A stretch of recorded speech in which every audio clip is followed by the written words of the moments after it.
नौशहरा की तहसील भेड़िया city national highway का काम सुस्त रवि का शिकार है। हादसात में दिन ब दिन इजाफा होता जा रहा है। इलाका मकीनों ने काम को जल्द मुकम्मल करने का मुतालिबा किया है। इस हवाले से मजीद बता रहे हैं बशीर हुसैन वरस्तो। जी बशीर, अपडेट कीजिएगा।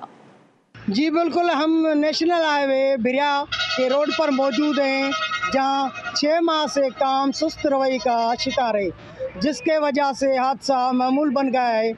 आइए एक शहरी से बातचीत करते हैं, मजीद उनका क्या कहना है। जी देखें, आप आए दिन रोज़ हादसा मामूल बन गए हैं। 6 माह तकरीबन हो गए, ये 1.5 किलोमीटर रोड नहीं बन सका है।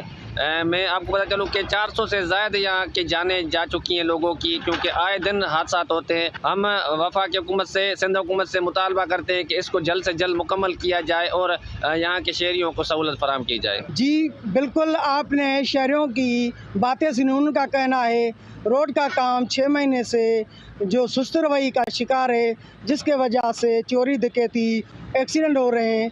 ये इनका मुतालबा है हुकूमत से, तो ये रोड को जल्दी बनाया जाए। जी।